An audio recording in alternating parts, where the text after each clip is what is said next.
Hello, everybody. Welcome back to Absolute Cuts. The works.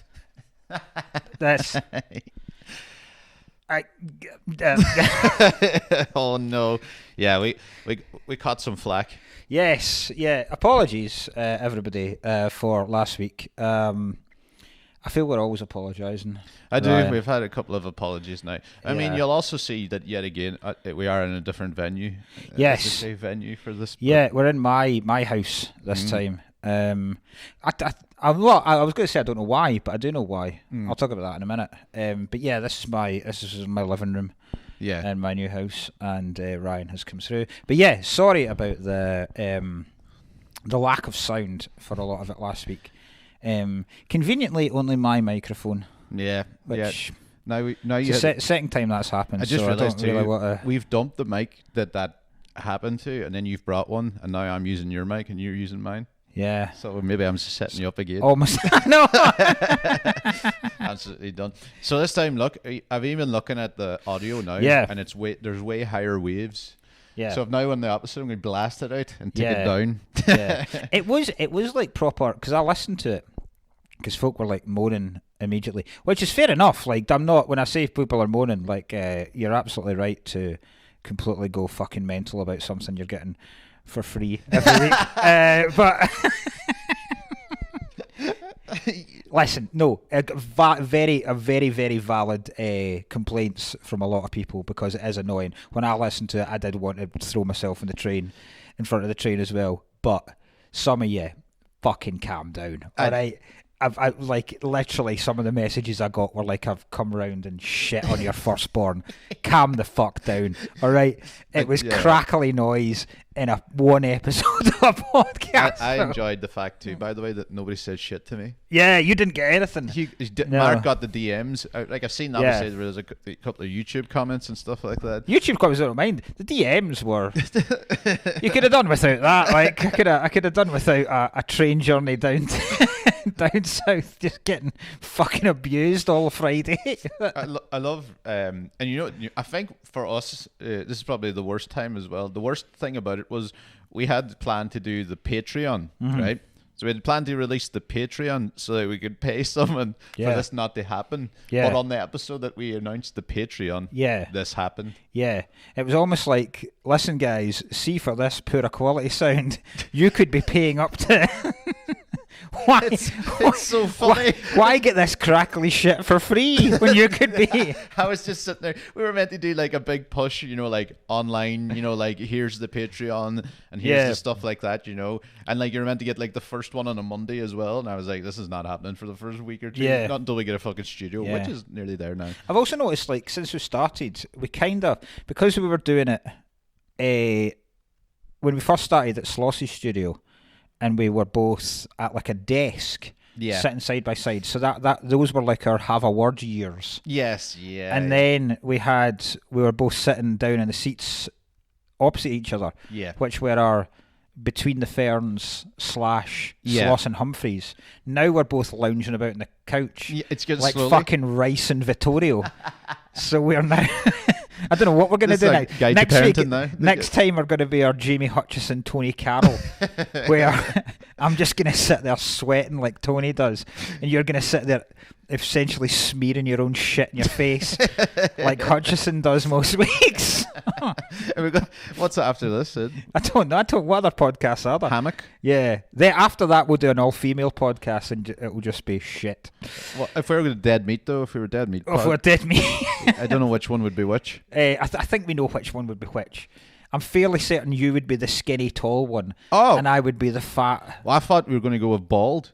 Oh, yeah, God. We're like a combination of... See, that's what I'm saying. We've got a mix of it all. We've got a mix of both. Freddie Quinn. Do you reckon next we'll end up doing this podcast in hammocks? We're getting slowly more loungy. Yeah, we are actually. Yeah. When the new place comes up, we're doing it in bar chairs. Yeah, we're gonna do straight up. We're gonna do it. Do you know it'd be a good podcast? I mean, it would. Well, I say good. It wouldn't be good at all. It'd be horrific to do, but it would be interesting aesthetically. See, just two people at either end of a bath. In a bath. Two naked dudes in a bath. we can't get the audio Working in a dry room. in perfect circumstances.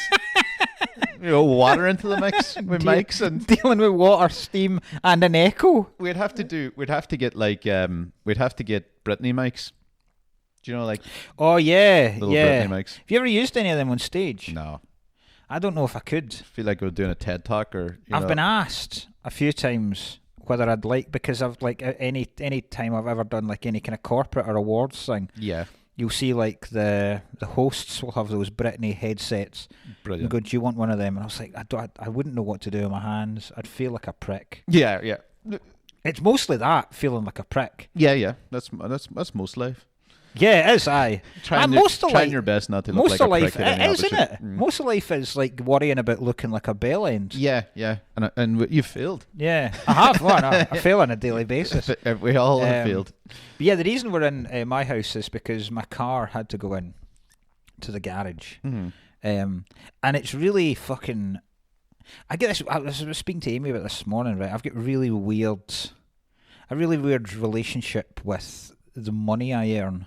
Okay. Right? Because her thing, she was like, you really need to reset your mindset here, because like my basic thing is, right, we've got dudes in today like plastering holes in the new house, right, in the walls, right, because I ripped out a shitload of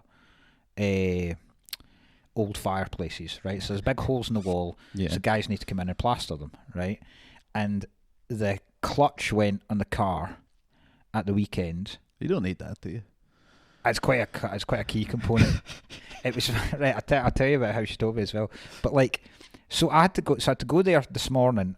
So yesterday it was in. They phoned me yesterday and they said, right, we figured it. It's actually not bad. We thought we needed a new clutch, and at that point I was like, just fucking get rid of the car and just get a different car, because it feels like this is the start of the problems. Yeah. And I don't want to spend $1,000 on this. Yeah. And then have another $1,000 on a gearbox next month. And then another $1,000 on a fucking gasket or some shit next month. So it turns out it wasn't that bad. It was like some cylinder that the clutch needed. So it wasn't that bad. But then they said, and we've noticed, and this happens to me all the time, right? Every time I've gone into a garage, they've gone, and we've noticed that the tyres need replaced because they're literally down to the fucking bones, right? The wee thread. And I do this all the time. Like, my tyres, I reckon, have been illegal more than they've been legal on any car I've driven. They're like fucking slicks. Yeah. I'm cutting about like Verstappen most weekends, right? And every single time I do it, I'm so embarrassed taking them to the tyre dudes that I then pretend. Got that? Right. You fucking. There's one time, right, they were so bad, right, that the guy was literally saying, I can't legally let you leave. Like, he could have said, these tyres are going to cost $1,000 a piece. I'd have had to pay them because I wouldn't be getting my car back. He says, I can't legally let you leave with these. Just ice cubes instead. Right, yeah. So he was like, how did you let them get to this? I then concocted a story. How did you let them get to this? Most of the time I say, it's my wife's car, right? So I just shift the blame onto her and go, I don't even know what she does with this thing. Listen, I've told her 1,000 times, right? This time, for some reason, I concocted a story where it wasn't just my wife's car, it was my ex-wife's car that I was doing her a favour. And at one point I actually said the sentence, she doesn't have a fucking clue about cars. I created this entire other person just to save me the embarrassment of the fact that I've been driving about on bald tyres. Personalised number plate too. Mark Nelson forever. It's the ex-wife's car. God. That's fucking excellent. Every You've single concocted time. an entire other life. Oh, just to save the embarrassment. And I know, like, Amy's cousin said to me a couple of weeks ago when he was round, he was like, fucking state your tyres. And I was like, that's the ex-wife. But then...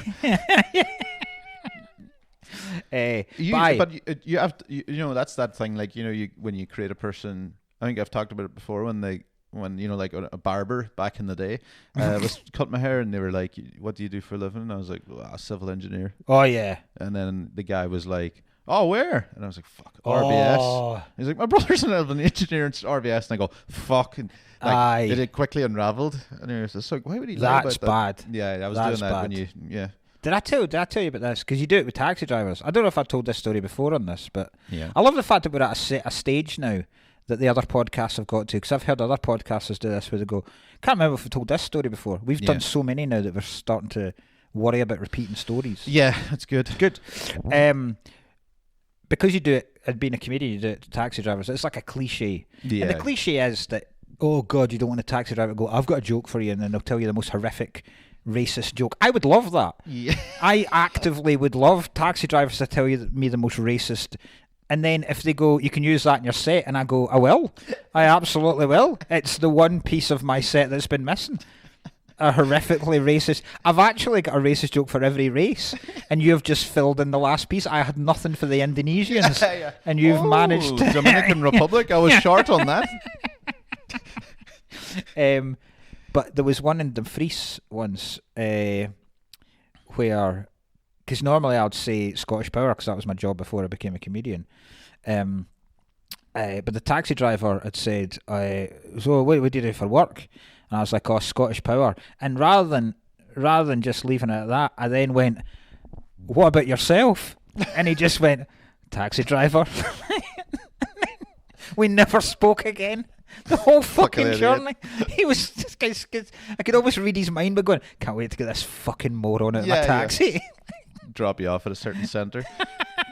That's fucking excellent. But my point was about so because I had to get the car fixed, and then I had 2 additional tyres, and then when I went to get the tyres done today, they said, oh, the reason your tyres are so bad is because the wheel alignment's out.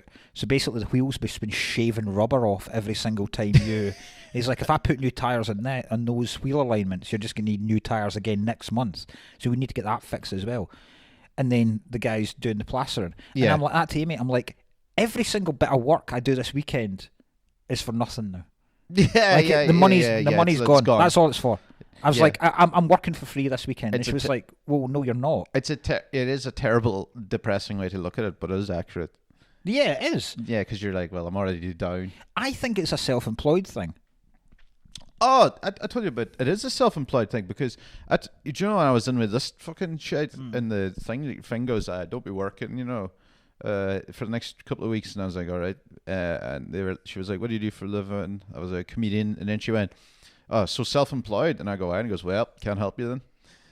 That's what she said, like, because you can't sign off as self-employed. I'll be writing letters to myself. True, actually, aye. You can't just send it off to the biggest comedian. Yeah. Send it off to Cosby. Yeah, exactly. Yeah. Taking the week off, Bob. But I think Bob Cosby. Bob Cosby. Bob Cosby. It's like, hey Bob. I mean, I'm like, oh fuck, I fucked it already. Bill's law-abiding brother. You want to get any scandal with Bob Cosby? I tell you that much. Clean as a whistle. Women are safe around Bob Cosby. No, it is a work. It is a self-employed thing because you don't know. You're not guaranteed that money's definitely going to be coming in like a month's time. Yeah, and because you're owed money all the fucking time as well. You're constantly sitting on a pile of money that somebody else has. Yeah. I think you do think, but she was like that. No, you need to reframe it as you're lucky that you have the work to be able to pay to run a car. No. Do you know what I mean? I can see her point. No, yeah. I don't think I'll ever change my mindset to be like that. No, I don't. It's a healthy mindset, is what she has. She has. Yeah. Yeah. Oh no, it's a positive mindset as opposed to the negative, depressive mindset that we both have. There's going to be. By the way, is like it's quite funny if you're watching the YouTube video. This you'll see our eyes darting at all times to that because we're all paranoid. I'm constantly at it. We're looking at that. I'm looking at the red light there. I'm looking at the light we didn't turn on that we set up. The whole massive stage. Oh yeah, but it doesn't really matter. I just doesn't really matter. This room's well lit enough. Yeah. So what I'll do is I'll check that before we go into the film. I'll check just to make sure we're out thing. Double check, Aye. Amy phoned me. So what happened with the car was just finished the car bit. So the clutch had gone, which meant she couldn't put it in a gear, right? So she was on the motorway, and she couldn't shift it into a different gear. So she managed to basically ram it into second and then limp along the motorway till she found There was no hard shoulder either. Yeah. She had to limp along with people To cry fucking on. behind her. Yeah, the kids were in the car as well, Yeah. right? So that's quite a horrific situation. But she had phoned me while I was in the cinema watching Return of the Jedi. And I can't lie, I was slightly pissed off. Yeah, right? yeah. Because I was like, not with her, but just with the situation. Because it was just first, because I was down in Brighton at the weekend, and it was a sunny day, and I decided, I looked at the cinema, I was like, oh, I'm out of my hotel now, I'm not getting back in because I was going home that night. So I've got to do stuff, so you go to the cinema. And I was looking to see what was on. I was going to go and see Joker 2, and then I just thought, I don't think I could put myself through it. But then I saw, fucking hell, 11:30 Return of the Jedi's on. I don't know why. It must be some Beautiful. anniversary or something. So I was like, I'll go and watch Return of the Jedi. So I'm all fucking excited. Because regardless of how many times you've seen, because I must have seen Return of the Jedi. Return of the Jedi came out when I was about, 6. And I reckon by the age of 12, I'd already seen it at least 100 times. Right? 100. I used to watch them constantly. But even that, with the start, with the scrolling words, it goes, dan, you still get excited. Yeah. And you still get, and then I love the Jabba the Hutt scenes. I love the whole Jabba the Hutt bit. And she phoned me during the fucking Jabba the Hutt bit. And it was just after Jabba has found out who they are and is basically takes them on the barge to go out and throw them in that big pit monster. Sarlacc pit monster. Yeah. And I was like, I fucking love this bit, like, because like he's like, "That's your last chance, Jabba. You either release us or die." And Jabba's like, oh, because he thinks he's got one over them. Little does he know, right? And then Luke does that cool fucking move where he springs up and R2-D2 throws the lightsaber and he grabs it. So she phoned me just before this fucking bit. And so I'm like that. In my mind, I'm going, Christ, that really is horrific. Like, being down on a motorway and being down to second gear and nearly crashing while the kids are in the car is horrific. But also, Yoda's going to die. I know in about 15 minutes Yoda's dying. I better not fucking miss that. So you snappy with the chat here, okay? Like, do the story, tell me how you're sorting it, let me get back to my film, because Do you think I don't mind. See if you'd have phoned me during the Ewok shit, talk all fucking day, but don't do me in the first half. The first half is definitely, first half of Return of the Jedi is good. The Ewok stuff, give or take. Yeah. I don't want to miss the fucking battle with the Emperor and Darth Vader and Luke Skywalker. Obviously, I don't want to miss that. I wouldn't even have answered if it had come during that. Like, even emergency. Even if it had been like Glasgow Strathclyde police phoning, I wouldn't have answered during that. I'd be like that. He's about to throw him down the fucking thing, so I'm not answering during that. Two police officers at the side aisle looking at you with their hats down. 5 minutes. Listen, Mr. Nelson, it's about your kids. 2 secs, he's about to take Darth's helmet off, right? Just like... All right, just stand up in the cinema, turn around to like the back thing. You're like, here, will you pause that for a minute? We can't, sir. It's very funny. Your weekend was in Lisbon. Yes, I went over to watch Victoria do the Lisbon Marathon. Good food, the old Portuguese. El Portuguese. Where a lot of people think that's where Nando's is from. It's not. Yeah. I think it's South African Nando's. It's either South African or Brazilian Nando's. I think it's South African. I think it's South African. Yeah. A lot of people just assume because peri peri is Portuguese. Sounds Peri peri chicken is Portuguese. Okay, right. Aye. I saw a CR7 cafe.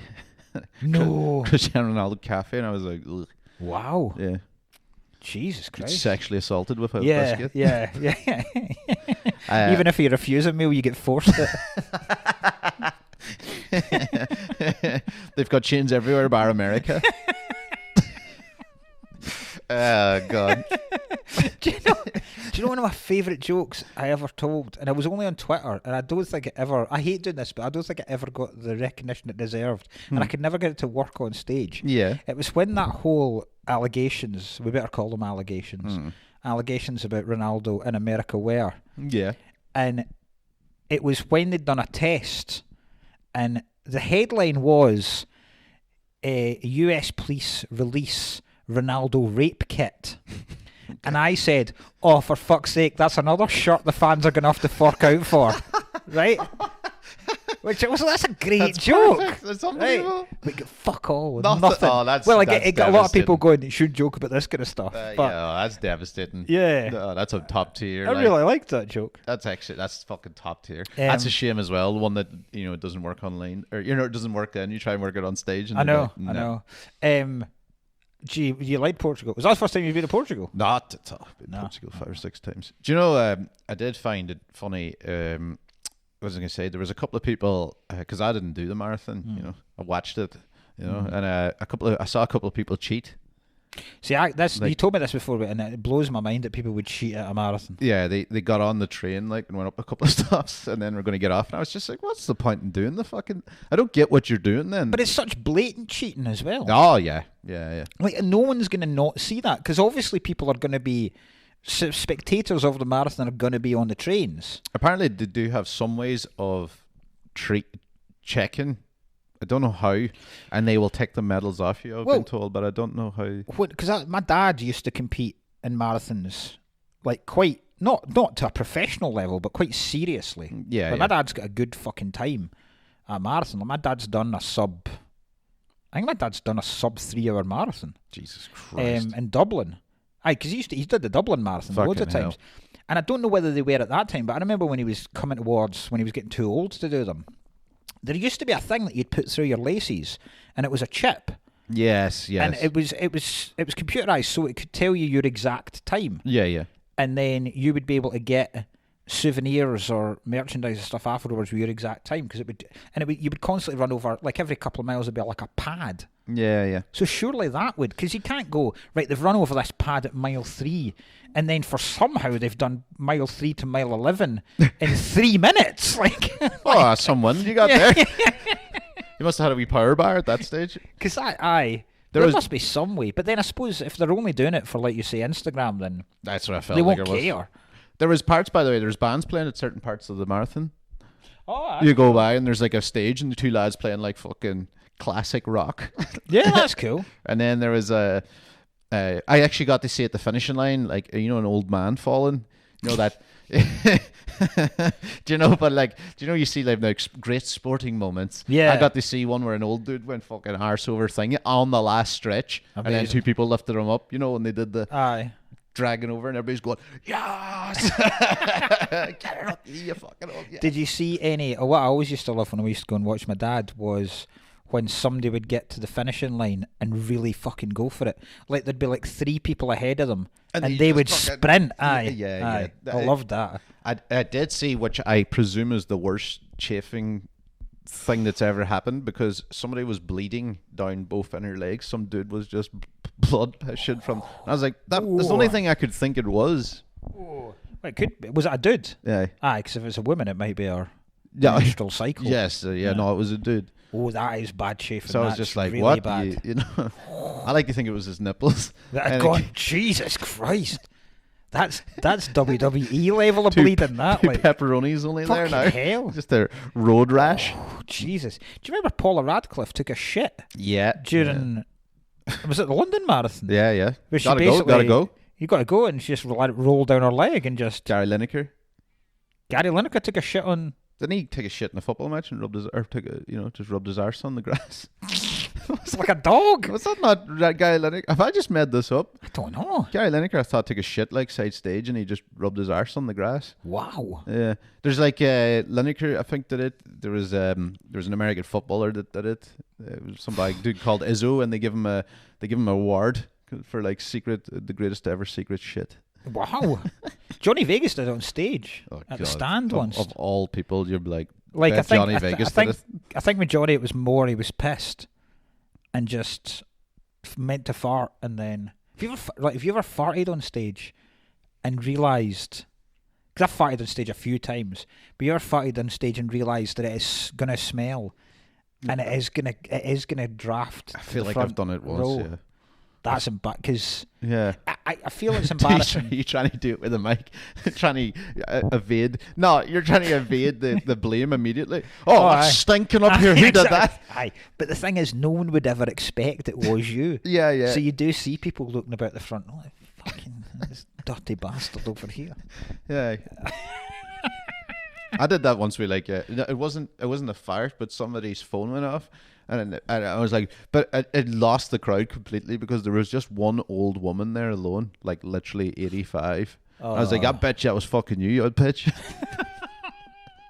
It's just so funny. He abused it. Just like, what? And the whole crowd did not find it funny. And I was like, well, thank you very much, guys. Good night. Right. Before we talk about this film, Yes. I'll just do a quick Patreon fucking thing to get us going. Yeah. Patreon, by the way, we are going. It's $2.50.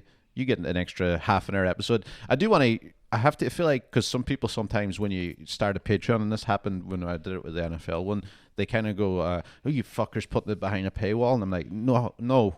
Everything's the exact same as was, but if you pay $2.50, you get an extra bonus half an hour episode around, and you get access into the Discord, which is always good fun, where you can go in and mouth about us and movies and all that type of shit. So that's starting to build up. We've got some Patreons so far. Thank you very much for joining. You've joined the very... Yes, and we will have special episodes. We'll have special episodes. We're going to have guests. Yeah. For a start, we're going to have guests. Yeah. We're going to have. Yeah, I think we're going to have guests where they get to pick which film. Yeah, they want. I don't know if we should give them the same parameters where they have to have found it. It seems unfair. I think just they can pick. Because already they're coming into it when we've done 60 odd films. So if you say to them which film do you want to do, and one of them said, "Oh, Casino," they're like, fuck, can't. We've done Casino. So I think that, and then also we'll probably do commissions where people, because we've already had people like, because Aaron gave you The Commitments, and then Katie gave me Meet Joe Black. So yes, we will get to a point where you can send us a film, and I've got one or two can films you do already this sent one? to me. I've got one for this week. Is being sent excellent! In, Oh, and, cool. Old Terry Bernard there. He's sent me. Terry Bernard's always he was the one that did this. Give us Goodfellas initially. Yeah, so he gave me another one last night. He was at Roast Battle, so excellent. We've got ones for the future. So we're going to be doing that, and we will do special episodes because we've got ideas for. Yeah, I still want to do. It all depends on, because we are going to use the Patreon money largely to pay someone, so that we don't have to do the technical stuff of it anymore, and make it sound and look class, and for various kind of things, just upkeep and getting equipment and all that kind of shit, and then travel and stuff. But also we are going to put money beside, and we will do special episodes, live shows as well. You'll get tickets, because I've always had the idea of doing special episodes. I mean, not like fucking one a month. But one every now and again, based on some of the films. I still remember. Do you remember when we did the film Flight with Denzel Washington? Yeah. And a guy got in touch with me and said, because we talked about seeing if we could land that plane as pissed as Denzel Washington is in the film. Yeah. And then a guy got in touch and went, I work at a flight simulator place. Brilliant. I would quite happily facilitate that. So that would be, stuff like that. It would be a good laugh for us to get fucking wrecked. Try to land a plane. Yeah, they'll try and land a plane in the exact same conditions. I always if we ever do Rain Man, I would like us to do a special where we both go to a casino and try and count cards. And it's whoever doesn't get kicked out first of all, whoever manages to make enough money. Great. But we both have to pretend to be retarded as well. That's great. Both wearing bibs. Yeah. We have to take a handsome. I'll take Milo. Yeah. You take Sloss. We have to take a handsome friend with us. Yeah. Where we wear the exact same suits, but we act autistic as fuck. Yeah. That would be fucking excellent. Plus, as well, by the way, I was going to say, because usually when we get the studio, I think it's more going to be realistic. When we get the studio, you'll also, if you're in the Patreon, you'll get the regular episode like a day or two early. Yeah. Like on the Monday, and it'll come out as usual on the Wednesday. We'll get into that too, but I think that's going to be 1 or 2 weeks till we get the studio going. But bar that, be good fun. Yeah. Right then, this week's film. Yeah. We are doing Bill and Ted's Excellent Adventure. Yep. I sense that you didn't like it. Wrong. Wrong. I thought I wasn't gonna like it because I liked it when I was a kid. Like I Yeah. really did. I really liked it, and I hadn't seen it in ages. My mum was a fan of this film too, right? Really? Yeah, she was like, "Oh, Bill and Ted." She was always giving me Bill and Ted, right? And then I was like, "Do you know when I turned it on? I was like, God, I'm not in the mood for this now because you have to. I think it's a movie you do have to be slightly in the mood for all the Yeah. radicals and the thing. Oh, I had a great time. Yeah. Like, yeah, I enjoyed it. If you on my letterbox, I give it 3.5 out of 5 stars. That's is all what right. I give. That's not too yeah, bad. yeah. So, yeah. So if you don't know what it's about two high school students, Bill and Ted, who I don't know, are they stoner? You never see them No, I don't think there's smoking, but they stay. I don't know if they're stoners or that's just that Californian surfer dude. SoCal. Aye, Yeah. No, I think it's presumed. I would say. aye, Yeah. aye. So they are two school kids who don't really give a shit about high school. Massively into their band, the Wild Stallions. Good name for a band. It is. I actually thought this was like it's quite. When I was watching it, I go, oh, I just realized this is just Wayne's World. Yeah. But I kind of liked it better than Wayne's World, Aye. which is a I think It's a not lot as, of people. It's more genuine. Yeah. It's not as knowing as Wayne's World is, which Yeah. I suppose would come across considering it's not Mike Myers. Out before it. But it was but yeah, they're in. I always like the way they spelt Wild Stallions as well with the Y's. Yeah. So then they're failing. No, they're failing history, which is basically means they're going to flunk the whole year. Yeah. And then they have to pass. They have to get an A. Yeah. Which it's rough considering that the last thing they have to get an A Or they're complete. in this end of year report, or they'd fuck the whole year, and that's not just history. Every class, Yeah. You're right. their entire year they fail. So And one of them as well is just like, and if you do feel it, you're getting sent to Iraq. it's not Iraq. They It's said, Alaska. I'm getting you. You're getting sent to the Lebanon. If you fucking feel this, he threatens them with military school. Military It was school. Alaskan military. Which always seems an American. I don't think. Do we have military schools in Britain that you could threaten your teenagers with? I presume there is, but it's definitely not as prevalent because you've seen it in loads of films. They're like sending you off to military school. You know, Yeah. you're like either you're a troublemaker or you're an idiot. Yeah. They're like, well, we're sending you off. But it always seems as well because you can't. I don't know what because you couldn't. The equivalent here, you couldn't threaten to send them to boarding school. You could be like, I'm going to send you to get the best education you possibly can and set you up for life with opportunities that normal people don't get. But you will also be buggered senseless. yeah, So I suppose that is a threat, depending on your preference. yeah. But boarding school would be more dangerous than. I reckon, like, well, see, boarding school with me, I'm just thinking of nuns. That's what boarding schools in Ireland were. Oh, were they? Aye, the nuns ran them like vicious really? bastards. Jesus, Nuns I would didn't kick. know that. Nuns would kick the fuck out of you. Like, I had no you ever see idea. my mum's always it's Ireland. The fucking church Wait, ran the everything. nuns do the teaching. Yeah, loads of the time. Do you not? Sure, like fucking even when I was at school, like we also had like a random couple of priests wandering about, Fucking hell! like in a chaplain, then as well. He was fanning it about. Wow. Yeah, sisters. They owned the school as well. So it was like nurses, right. free nurses, free nuns out the back. They're like, we own the school, sisters of whatever, fucking mercy. Jesus, I had no idea about that. I This didn't know. this is why people are always like the separation of church and state, right. because Yeah. it's all like fucking linked, especially in Ireland's real bad. Yeah. They're like, why the fuck do we still have these people? Like, you'd have a random priest coming in sometimes into class and be like, anyway, none of you boys better be wanking. And you're like, middle of geography going, what? Unless I'm around. yeah. Unless I'm getting horny. Aye. So, and do you know what? I got some massive fear during when I was watching this, because see when the teacher's telling them that your history report is tomorrow, Yeah. right? So this is like the end of school day, and your history report's tomorrow. Yeah. And you have to ace it. A wave of fear came across me because I've been in that situation Oh, God. at particularly university, Yeah. where I go, I have done fuck all, I've done it and too. I now have. I get it every year at the festival. Yeah. Sometimes when you go, well, maybe not. No, not you don't get it before the festival, but see when you've got your first preview, and you go, I literally have fuck all, and I've got a night, because a night even if you stay up, a night isn't enough. No, not to have it in any sort of like, you'd be half plagiarizing, half fucking Yeah. everything. Like, yeah, it's a nightmare. Oh, you'd be pissing it. But so they've got that night. So, but lo and behold, luckily, George Carlin appears. Well, out of fucking what, he's so good in this too. Yeah, he's good, isn't he? compared to not acting wise compared to them, they all were quite good. Aye.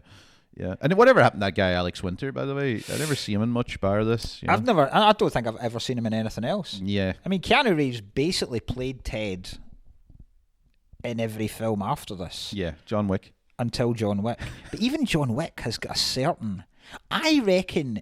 I think Keanu Reeves comes across more intelligent in this than he does in John Wick.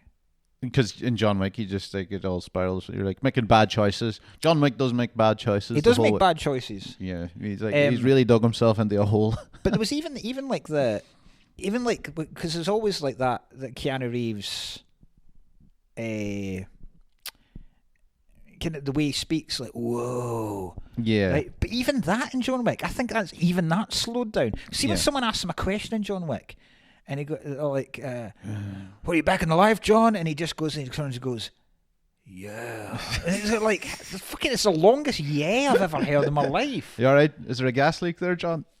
Yeah. It's amazing how much John Wick turns up in all our podcasts.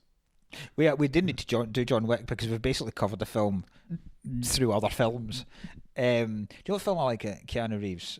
See the film where he's a dad and his family are away, and Ana de Armas and some other hot chick turn up. Knock and he pumps molest them both in a shower. Yeah. And then they fuck his life up and bury him in his back garden. Yeah, and start ringing his. Yeah, good. Knock. Is that aye? That's a class film. That. Here's a good one. Do you ever see Street Kings? No. Underrated Keanu Reeves. It's like a crime one with like Forrest Whitaker and Hugh Laurie. Laurie? And it's like an American fucking like.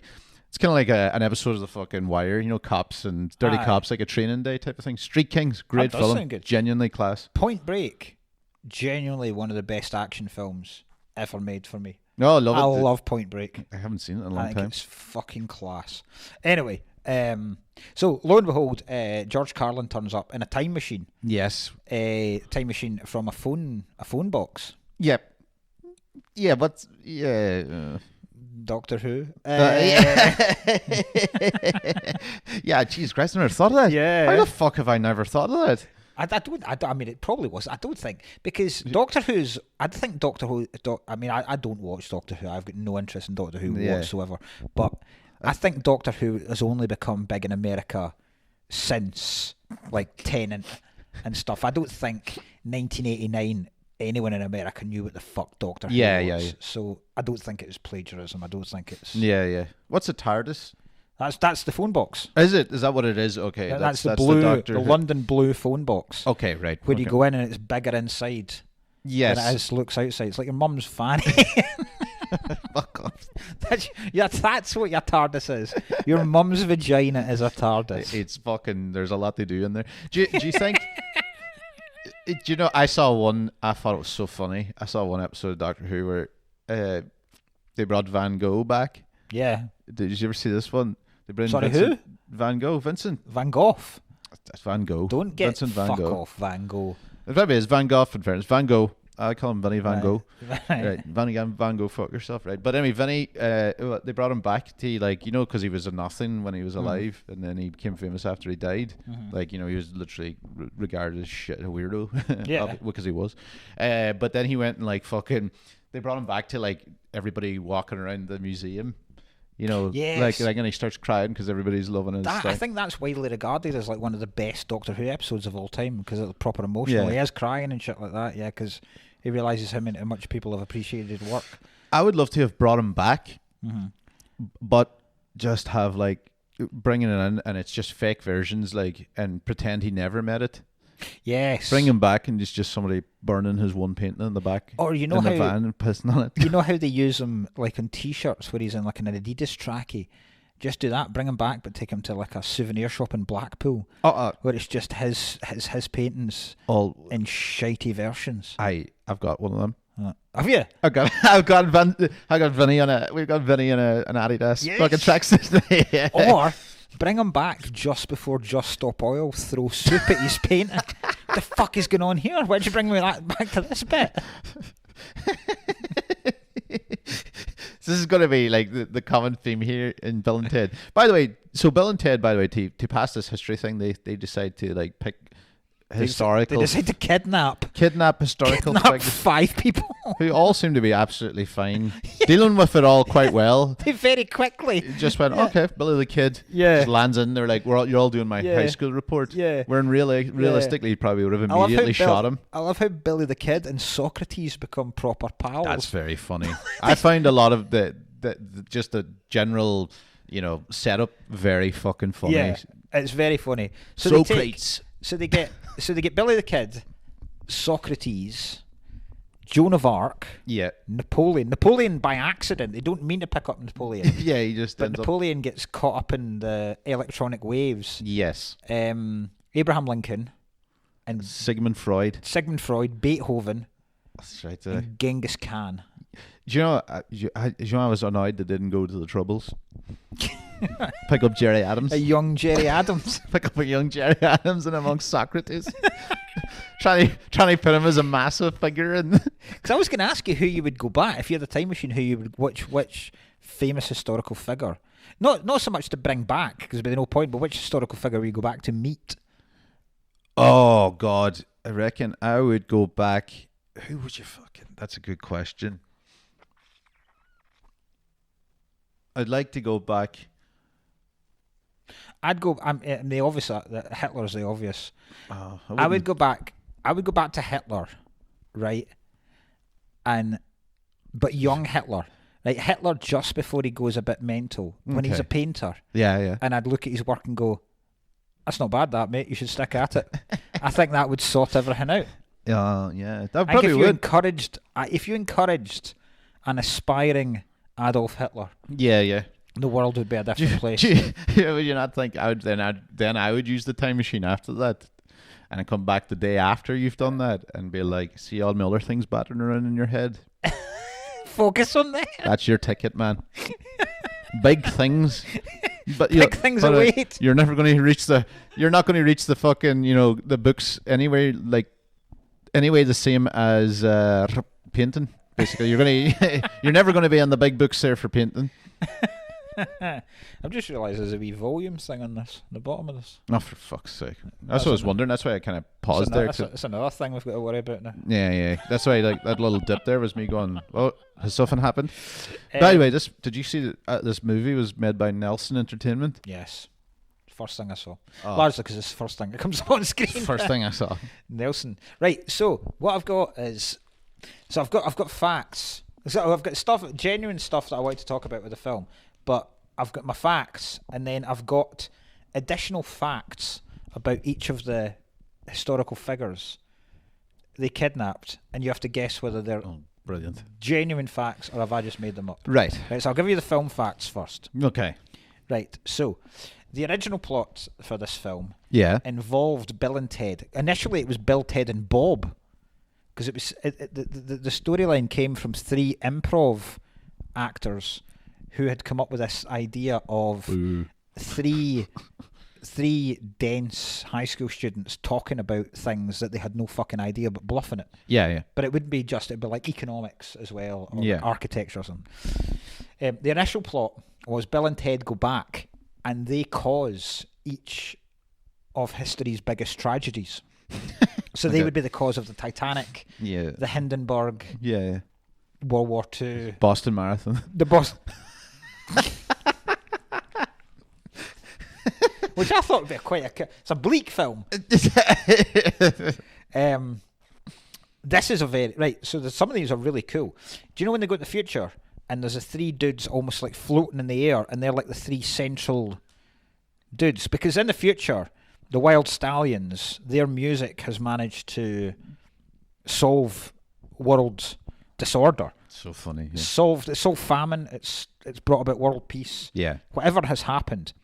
And then, but the future looks shit. Let's not pretend that future looks fucking class. Yeah. They all seem to live in a cave for a start. Yeah. It's a wasteland. You can tell outside that little. No one's having a good time. No one speaks. Yeah, they're all. They look like it's a cult. Yeah, like, you know. It's not an idyllic future. Yeah.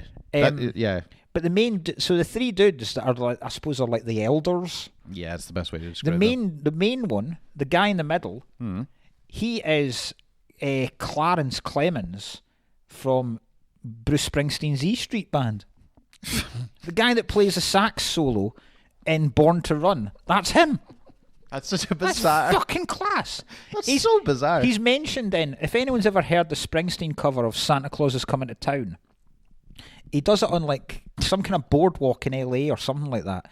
And at one point, he does this breakdown where he starts speaking to the band and he's asking the crowd if they've all been good out there and if Santa's going to bring them a nice gift. And then he turns around and he goes, "What about you, Clarence? You've been a good boy this year? Yeah. Think Santa's going to bring you a new saxophone?" Hey, that's that fucking guy. Fucking hell. That's amazing. This is good, right? Only 2 more facts. This is really cool. Well, right, I'll leave the cool one because it's a good detail that they have in the film. Okay. I even thought this as a kid, right? Because at one point they've got like 8 of them all in that tiny phone box. Yeah. Right? Which seems like you wouldn't be able to do that. Because I was like, even as a kid, I'd be like, there's no fucking way. When they go and start picking up Sigmund Freud and stuff, I was like, there's already 4 of them in that phone box. Yeah. How are they fitting any more people in? What do you think the world record is for fitting people? How many people do you think they could fit in a single person phone booth? What do you think's the world record? How many people? 12. 12. 25. How the 25 people in one phone box. the That's fuck? mental. And now I don't know if you're allowed to stand on shoulders or anything. Yeah. Here, but 25 Peter Dinklages. yeah, exactly. Aye. What's the you know? And it was in 1959. No one's attempted it since. Wait, yeah, okay. Well, yeah. I feel like that they did I wouldn't want to break that one. I don't know why you'd ever try and. Yeah, like I want to replicate smash it. this fucking Yeah, record. exactly. You're like, Aye. oh man, just But I do think that of most people that break world records that aren't athletes Yeah. or break them just through genuine achievement. Yeah. Like when you find out like Taylor Swift has now broke the world record for the most amount of people coming to see her on one tour. Yeah, You go, right, you've done that through your work. Yeah. People that actively go out to break a weird world record I find strange. Yeah. You just want your name written down in a book. Yeah, you know, like with people that go, I'm going to break the world record for how many beans I can be in a bath with. And you go, fuck off. Like anyone could do that. It's not a... Yeah. You're not a record breaker. Yeah. You're a wanker. Yeah, and what are you going to do with all them beans? I'd eat them afterwards. You wouldn't eat them. Your arse is in it. Well, that's a good point. I I don't think you'd go... But you wouldn't go naked, you mad bastard. You'd wear clothes. I don't know Why the fuck is anyone going in naked? I don't know. I immediately presumed you'd have to be naked. I was like, you're No. obviously going in naked here. No, you'd go in clothes. I mean, still, it's a lot of beans to eat. Yeah. I mean, yeah, dipping toast into it all day. Aye. Go into the bean room.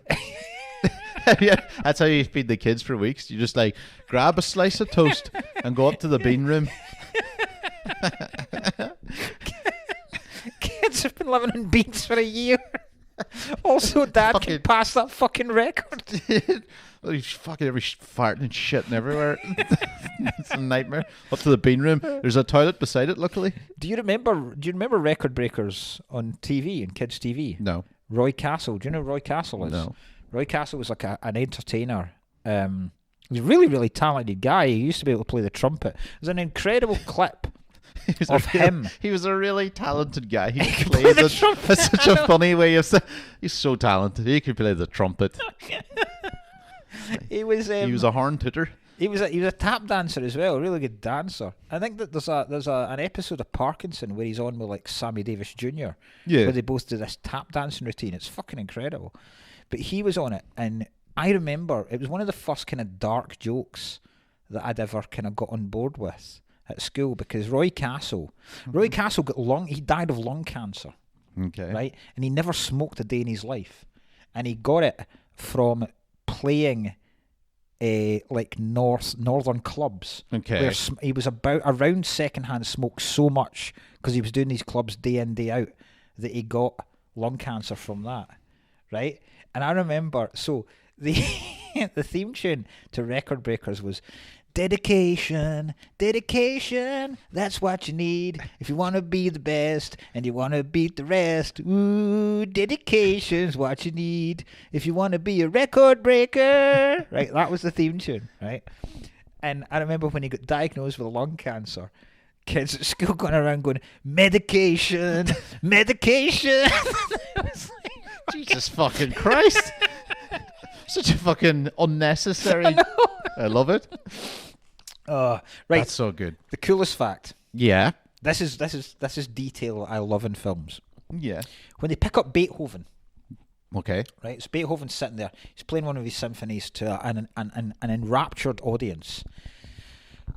When the phone booth comes down, so it comes down in a shitload of electricity, crackling, makes a big crash. He's the only one that doesn't react. Do you know why? Because he's best mates with Franklin. He's deaf. Ah, that's smart. That's good detail. That's in film. good detailing. I love it when they went out of their way to do that in a film like Bill and Ted's Excellent Exactly. Adventure. Great, yeah. That's Big good. fan of that. Enjoyed that. That is good. That is good. Right. I forgot the cunt was deaf. Do you want to guess the facts that I've made? It doesn't matter. He would have thought he was the best anyway. Then, Well, if you're deaf, he was that's just genius of the man. Jesus. I don't know. Yeah. Is that one like? Isn't it? Didn't like what do you call it? The fucking robe wearing cunt that painted the Sistine Chapel, Michelangelo. So the robe wearing cunt. Wasn't he going blind? Wasn't he doing the fucking? Was he? Yeah, wasn't it because he had to lie back? He had to lie back on the thing at all times, like that. He was just literally going blind. It Really? fucking wrecked him basically painting the Sistine Chapel. I don't imagine it would be as someone who spent the weekend painting a roof. Yeah, okay, I can't right. imagine the most famous roof in history was any fucking picnic. To be honest, like yeah. do you know what happened very quickly at the weekend when I was painting? So I was painting walls through in the living room, and I was getting so angry with it because my knees. See, if you go up and down a ladder constantly, Yeah. your knees really start to fucking hurt, right? And I was going up and down. I was getting so pissed off with this. And I was like, there must be easier ways to do this, right? And it was easier when I was doing like the edge and in thing because I could at least take the paint pot up and I could put that on the top bit of the ladder. Yeah. But with the roller thing, it's too thick for the gap at the top of the ladder. But I could get it in enough. And I got it in enough. And then as I was coming down, the ladder caught itself on something that, admittedly through sheer laziness, I hadn't bothered moving. And it caught it and swiveled. And I watched it in slow motion as the whole tray of paint just fucked itself down the steps, all over the floor, all over a pair of shoes I had delivered 2 days prior, right? And cleaning up paint is almost impossible. Like, because you can't. The more you clean it, the more it spreads. So you essentially, I went through 12 rolls of toilet paper, just scooping it up, and then putting it in a bin bag straight away. And only when you've got rid of enough to the majority of it, can you actually start scrubbing it off the floor. Because the rest of the time, all you're doing is spreading it to another bit. Would you not like scoop it onto like a big thing of paper? Like put a big That would have made sense. And like try and like maybe run it onto that, but then again, it's the same shit, really. That would have made a lot of sense, actually. You've just a bit of cardboard. I should have done that. Right, but see when it happened, right? There was no one else in, and I yelled. I just went fuck, and then I yelled, "Why does this always happen to me?" First time it's ever happened to me. First time. Everywhere I go, first time in my life, all over the fucking place. Why does this always happen to me? That's fucking excellent. Right. What is I? There was one thing I was going to say about this. Genghis Khan, you know, he has quite a checkered past of a lot of rape and murder. The biggest mass murderer in history. Killed more people than Hitler, Genghis Khan. Oh, God, yeah. That's his record breaker. It was rape, too. He was... Was he? Oh, Oh my God. Big rapist. He was in 6 figures for rape. 6 figures. Aye. Jesus. Like it didn't Kind make of numbers. sense. It was like number CR7 can only dream of. Aye, basically. Aye. 900 career rapes. No, I mean, he was sitting there going, but genuinely, The goat. the goat. For fuck's sake.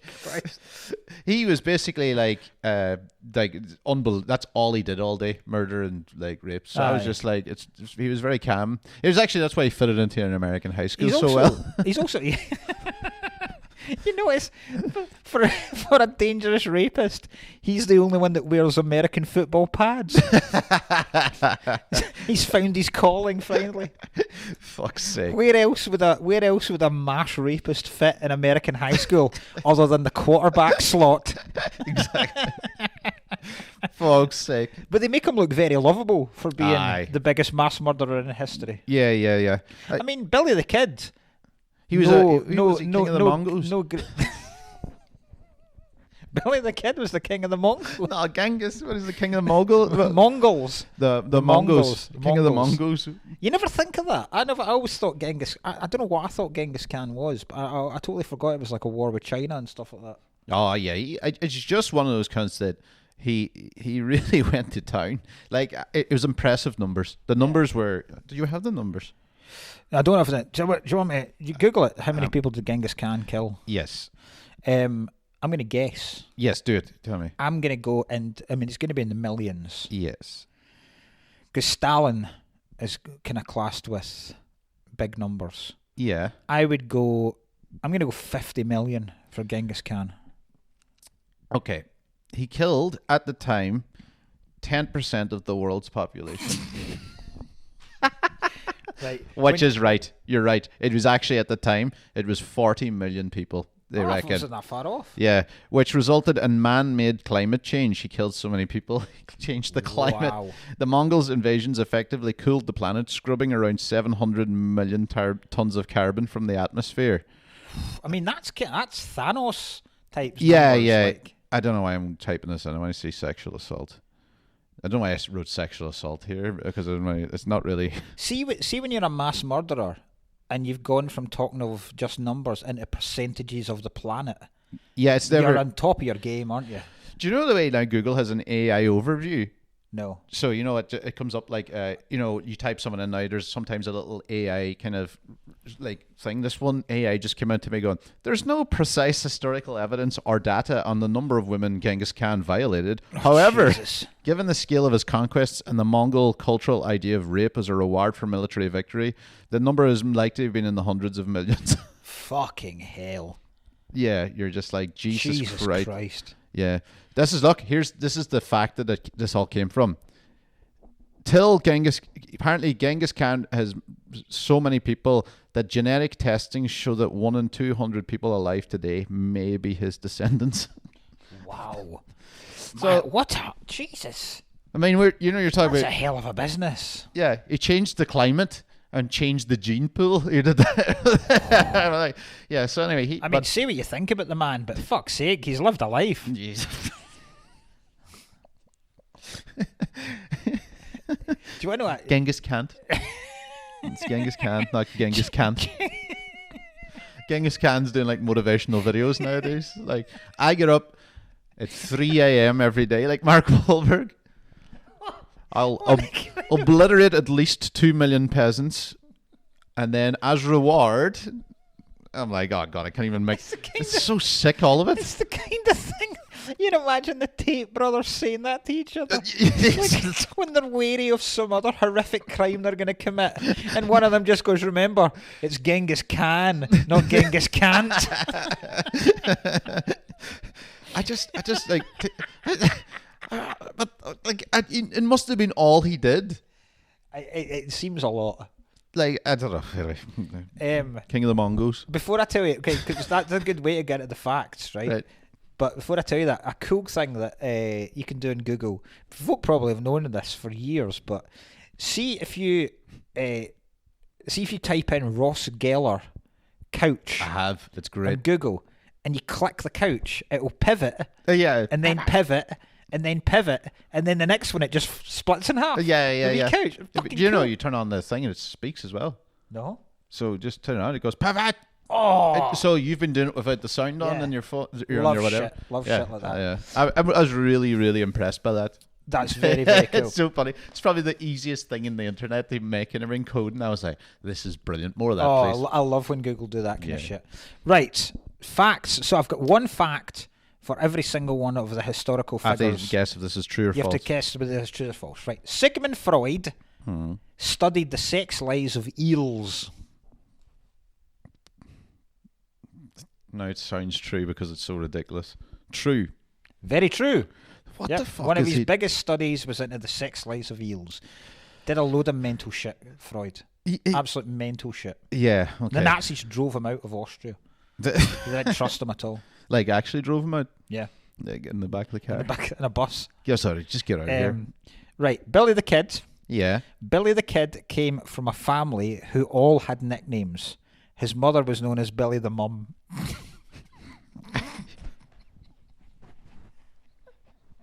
Now, are you doing what I think? Billy's mum was known as the throat goat. Billy the Mum. Margaret the throat goat was his mother. What do you think, that's true or false? I think that might be false, and you're trying to set it's me up at a fucking like Billy the Kid. Why is he called Billy the Kid? Just because he was young. He was only 19. Oh, He was only 19. He was like the shags like, goats. Yeah. Joan of Arc inspired the popular bob haircut. Oh, I'm going to say true. Very true. She was trans. Was Joan of Arc trans? I've no Was idea. it the first she was trans? she was only 21 as well when she fought for the French. I'm going to say Joan of Arc's one of the very first trans people in history. Let me say this, that they reckon is. I'm going to say this. Joan of Arc, trans. And then there was none between Joan of Arc and to RuPaul. But yes, 1909. She was. So they say Joan of Arc was androgynous. Androgynous. I can't. Androgynous. I can Like say Bowie. that. I feel like I could say that word so many times, like every second day. Yeah. I'll be able to do that tomorrow. Like androgynous. Androgynous. There you go. Was Joan of Arc trans or a lesbian? Somebody's like lesbian. Why would you? I know. That's not the. Anyway. But yes, very true. 1909, when the bob haircut was massively popular in Paris, it was based on drawings of Joan of Arc. Oh, there you go. Amelie. The next one, Genghis Khan, our old pal Genghis Khan. Genghis Khan is a direct ancestor of German goalkeeper Oliver Kahn. Fuck off, you fucking rat. You piece of shit. That's so funny. Right. True or false? Well, I mean, the 1 in 200 thing now means it's probably true, but Right. yeah, I'm going to go with false. That's false. That's false. That's very funny. Right. Oliver Kahn. The Napoleonic Wars began due to him being refused entry onto a roller coaster due to his height. Why? What height was Napoleon? He's actually not as small as people think he is. Right. I mean, he's not tall, but he was like 5'9", whereas people go on about cutting about like 4.5 foot or something like that. Right. Right. So Yeah, that's, you wouldn't be able to if you was that's 4.5 foot, false. like going, no. That's false. I don't know if that's what he did. Ludwig van Beethoven pretended to be deaf because he was sick of his wife's bitching. True. Fucking hell. Margot Ludwig Van Beethoven say. We've got two more. Sorry, Right. I'm deaf. Abraham Lincoln was assassinated in a theatre. No, he was in an opera theatre, wasn't he? Up on the top. So you're saying true? Yeah. False. False. He was killed in a gay bar, gay bar, gay bar.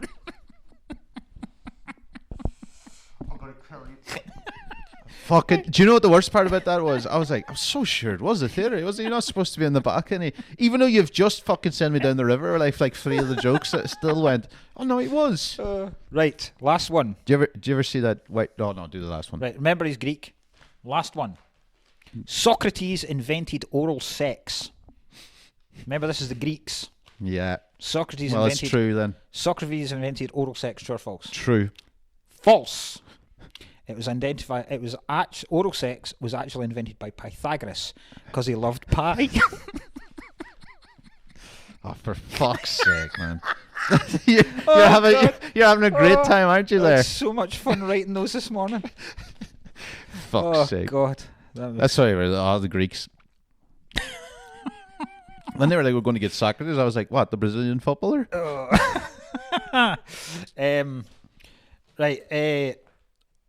Wild Stallions, right? Even though I said the Wild Stallions, I love the way they in their band. They look like a shit band. What, a two-piece? Well, no, because the two princesses get brought back in the end. But 2 lead guitarists, no singer, Yeah. no bassist. Yeah. Looks, I can't, I'm struggling to understand how that music became the world-saving thing that it was. Maybe it was so mind-numbing. People were just like, you know what, there's no story to this. Possibly. Because I forgot the princesses got brought back because when they arrive in medieval England, I was already going, yeah, if you don't know what we're talking about... Who the fuck did they take from medieval England? And they don't take anybody. It's just a pure bit for Keanu Reeves to get horny. Yeah. I don't. By the way, I don't think he's the horny guy in this. Who would you say? The horny guy's fucking Socrates. Bill's dad. Right. Right. Okay. Right, like, you're right. Yeah. I was gonna go Billy the Kid and Socrates because they're a fucking couple of hound dogs at the mall. Yes. No. Yeah. Yes. That's a plot bit we need to talk about. So basically, Bill's father is dating basically someone that was a year above them in school, was it? I don't know. I can't remember how high school works. They said she was in school at one stage, at least, It's like she was a senior when they were sophomores or something. Yeah, like some shit. Yeah. But there's a close enough gap to where the point where Ted reminds Bill that he asked his mum out to the prom. So there's not a huge fucking gap here. He's like, shut up. Oh, it's so bad. Do you know what? It was very menacing when there's a scene where they leave Bill's bedroom and she genuinely looks worried as the father closes the door. There's a lot of bits about that. And I was scene. like, Jesus fucking Christ. Because the dad's got a creepy smile on his face. Yeah. He actively gives Bill money to leave his own bedroom so that he can pump his stepmom in his bedroom. And prior to that, the mum indicates that she has also shagged the history teacher. Yes, yeah. Oh my God. And then she wants to be called Mum as well. Yeah. What he keeps calling her Missy. Yeah, she had such a great car. What by the way. The fuck? She does that. No, I love it. Why? What is it about teenage time travelers fancying their mums? Oh, yeah. Marty McFly has got the same shit. Jesus, right? What fucking hell? What's other time travel movies? I'm trying to think. Looper, yeah, comes back and shags his mother. Yeah. See, to be fair, because there's a lot of time travel. Because time travel, I think we talked about this in Back to the Future as well. Time travel films often make my head hurt quite a lot. Okay. What I don't get in this one is because they are of the time travel explanation where anything that happens in the past affects nothing in the future. Because I'm like that, right? If you are in medieval England or the Wild West, seeing a phone box which you don't have a clue at, seeing a cube suddenly fly down from the sky, you be God. Yeah, you're either burned and locked up as a lunatic. Yeah. Or that. I mean, that's changing. Yeah. The whole dynamic of life. I reckon we would have heard a part where Napoleon disappeared in the battlefield on a phone box. Yeah. Exactly. But nothing in this film, nothing that happens in the past causes any. Yeah, because and then they brought Bill and Ted themselves back to each other. Here's where it gets. And I'm like, what? Because that means you're now bringing timeline. They're not like, yeah. No, I can get the fact that I mean, obviously it's just a teenage comedy, and they're not gonna delve into this. But what confuses me is Rufus, who's George Carlin, has to go back and make sure they pass this history report. Yeah. Because if they don't, they split up as a band, and then the future ceases to exist as it is, because they're never the wild stallions that make the world what it is. But surely at one point, they've always passed the history report. Yes. Because then how would the future exist for George Carlin to come back? Yes. Do you know what I mean? get In this circle of constant time, Yeah. what's the first point of this time? Yeah. When's the first time they sat this history report? Yeah. Now I'm confused. Now I'm like, now I'm I mind can't boggled. compute that. You've got me all mongled. It hurts. Yeah. It hurts. But I like the fact where they go, oh, why don't we just steal my dad's car keys? Oh yeah, we'll need to remember to do that. Oh yeah, where should we put them? Behind this sign. And then they look down and they're there. And you go, what?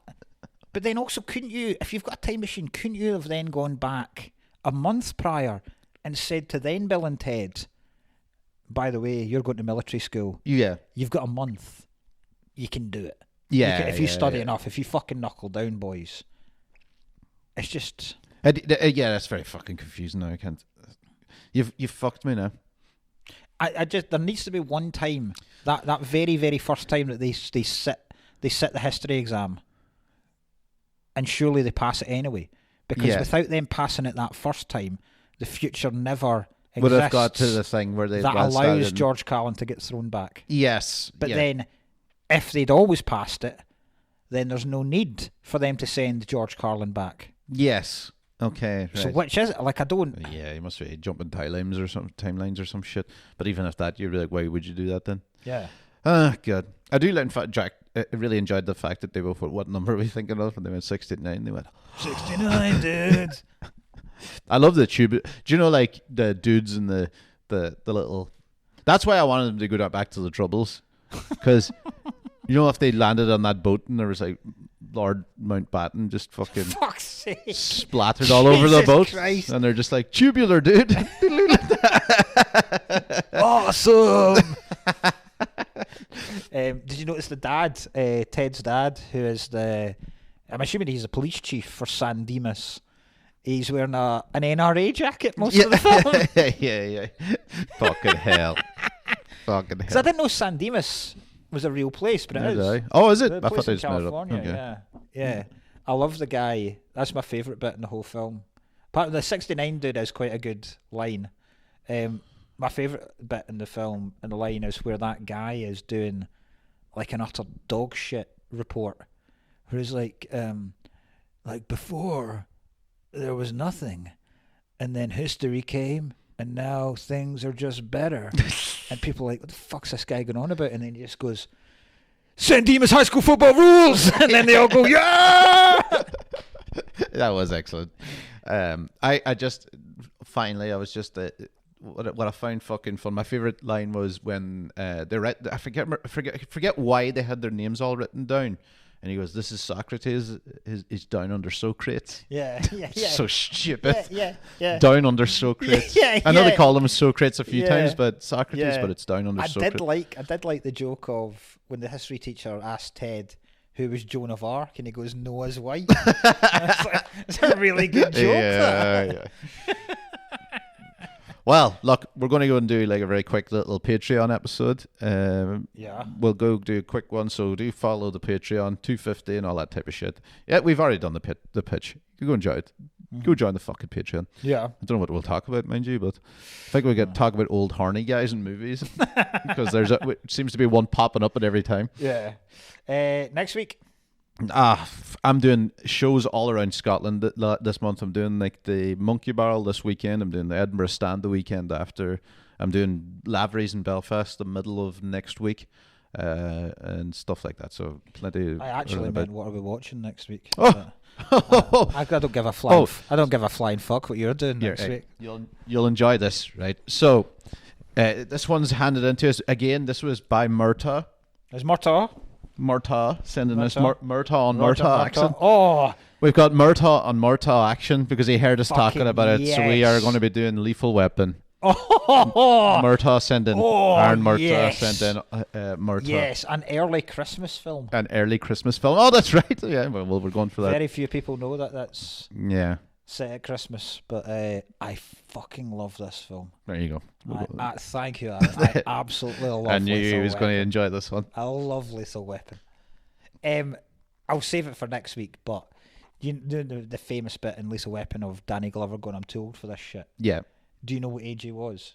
I'll reveal it next week. It'll blow your fucking no. mind how old Danny Glover actually was when he said the line, "I'm too old for this." Okay, right. That's going to be a good Right. So yeah, you're about Monkey Barrel. Monkey Barrel, Edinburgh stand. Yeah. So but this is out the next 2 weeks, and Belfast. So if you're Belfast or Edinburgh, essentially, I'll be around. I'm in. I'm going to Belfast. So this will be out tomorrow. So tonight, Thursday, I will be in. This is going out tomorrow, is it? Yeah, I'll put it up on the Patreon tonight, but it'll be out for everyone tomorrow because I'll have the video by tomorrow. So, tonight, Thursday the 10th. Yeah, 10th. Thursday the 10th, I will be at the Limelight. Oh, lovely. Opening for Troy Hawk. Beautiful. Milo McCabe, as we know him. As we know him. Because they're not the same person. Remember the day we found that out? Oh, big time. Fucking blew our minds. What a way to get rid of allegations. Yeah. Sorry, there's no allegations. He's going to kill me. As if he listens. Yeah. He doesn't have a fucking clue. It's not him I'm worried about. It's somebody else going fucking. What are these allegations, Troy? Yeah. Coming doing greets into his own court case. Just a guy presenting a smoking jacket as evidence with stains on it. God's sake. That's the end of the fucking episode. Shoulders back. Have at it. Right, we'll see you next week. Bye. Thank you.